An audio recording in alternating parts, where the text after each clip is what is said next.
안녕하세요. 리서치 에이전트 맥입니다. 코스피는 사상 처음으로 4천을 넘었는데 건설 투자는 6분기째 계속 떨어지고 있다고 합니다.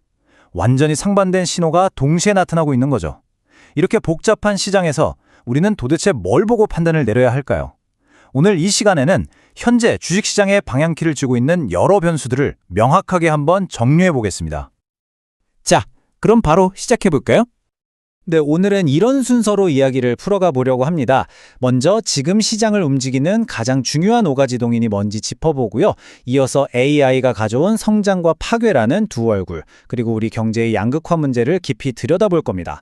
그리고 미국 연준의 정책이나 지정학적 문제 같은 거시적인 변수들도 점검한 다음에요. 마지막으로 이 모든 걸 종합해서 그래서 우리는 어떻게 투자해야 하는지 구체적인 전략과 종목까지 살펴보겠습니다. 그럼 첫 번째 순서입니다. 현재 시장에 나타나는 여러 현상들을 관통하는 핵심적인 틀은 과연 무엇일까요? 지금 우리 시장을 딱 한 장으로 보여주는 그림 같아요. 한쪽에서는 코스피가 사상 최초로 4천을 돌파하면서 그야말로 축제 분위기인데, 다른 한쪽에서는 건설 투자가 6분기 연속으로 곤두박질 치면서 실물 경제는 어렵다는 경고등이 계속 켜지고 있죠. 이 전혀 다른 두 가지 현실, 어떻게 해석해야 할까요? 그래서 이 복잡한 상황을 이해하기 위해서 딱 5가지 핵심 동인을 뽑아봤습니다. AI가 가진 성장과 파괴라는 양면성부터 겉으로 보이는 숫자와는 다른 우리 GDP 성장의 실체, 그리고 미국 연준의 행보와 지정학적 변수, 마지막으로 코스피 4천이 갖는 진짜 의미까지 지금부터 이 5가지 요소를 하나씩 자세히 파헤쳐 보겠습니다. 자, 첫 번째 동인부터 시작하죠. 현재 시장을 이끄는 가장 강력한 힘, 바로 AI입니다.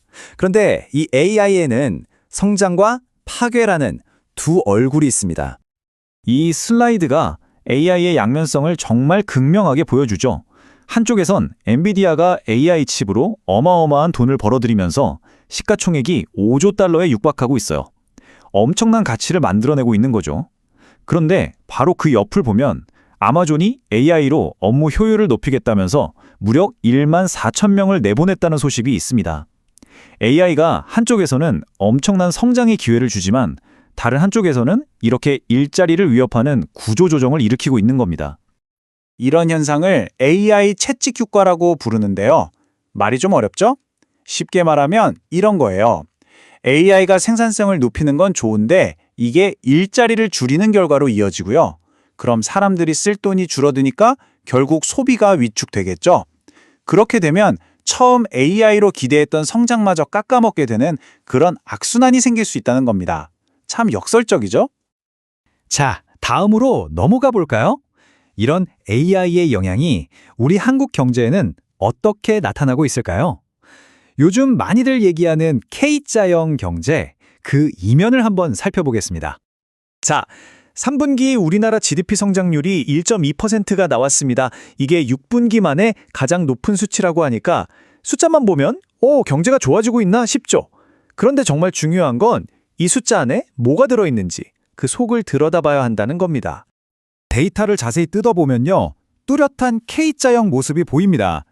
경제 성장은 거의 다 반도체가 혼자서 이끌고 있고요.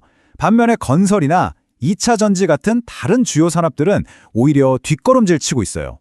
이게 뭘 의미하겠어요? 우리 경제가 골고루 건강하게 성장하는 게 아니라 특정 산업 하나에 너무 심하게 의존하고 있다는 거죠. 그래서 이런 분석이 나오는 겁니다. 코스피 4천은 한국 경제 전체의 체력을 보여주는 지표가 아니다. 이건 글로벌 반도체 사이클이라는 단 하나의 변수에 모든 걸 건 고위험 베팅에 가깝다. 이 말이 정말 많은 걸 생각하게 하죠. 이제 코스피 지수에 투자하는 게 더 이상 한국 경제 전체에 대한 분산 투자가 아니게 됐다는 뜻이니까요. 자, 이제 시야를 좀 더 넓혀보겠습니다. 우리 시장에 영향을 주는 외부 변수들, 특히 미국 연준과 지정학적 리스크는 어떤지 한번 짚어보죠.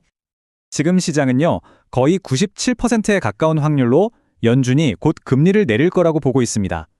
여기서 아주 중요한 질문을 던져볼 수 있습니다. 연준이 금리를 내리려는 게 경제가 튼튼하다는 자신감의 표현일까요? 아니면 혹시 시장이 아직 눈치채지 못한 어떤 숨겨진 위험을 먼저 보고 선제적으로 대응하려는 걸까요?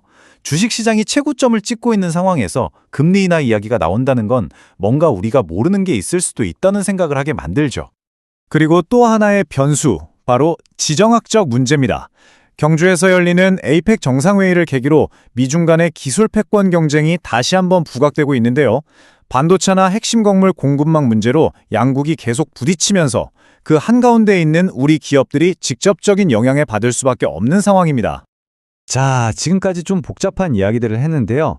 AI의 두 얼굴, K자형 경제, 거시경제의 불확실성. 그래서 도대체 어떻게 투자해야 하는지 이게 제일 궁금하시겠죠? 이제 그 투자 전략을 한번 살펴보겠습니다. 핵심 전략은 이겁니다. 이제는 시장 전체를 사는 그런 방식보다는 꼼꼼하게 옥석을 가려야 한다는 거죠. 예를 들어 AI 관련해서 확실한 기술력을 가진 하드웨어나 소프트웨어 기업들은 비중을 늘려볼 만하고요. 반대로 내수 경기가 안 좋을 때 직접적으로 타격을 받는 2차 전지, 건설, 금융 같은 분야는 좀 보수적으로 접근해야 한다는 의견입니다. 반도체 대장주들은 중립 의견이고요. 오늘 우리가 꼭 기억해야 할 점은 이것입니다. 코스피 4000이라는 이 화려한 숫자가 경제 전반이 다 좋다는 건강한 신호가 아닐 수도 있다는 겁니다. 오히려 특정 테마로만 모든 자금이 쏠리면서 만들어진 어쩌면 하나의 거대한 시스템적 리스크일 수 있다는 점을 경계해야 합니다. 마지막으로 오늘 제가 말씀드린 내용은 어디까지나 정보 제공을 위한 것이고요. 특정 종목의 매수나 매도를 추천하는 것은 절대 아니라는 점을 분명히 말씀드립니다. 모든 투자의 최종 판단과 그에 따른 책임은 투자자 본인에게 있다는 거 꼭 기억해 주시기 바랍니다.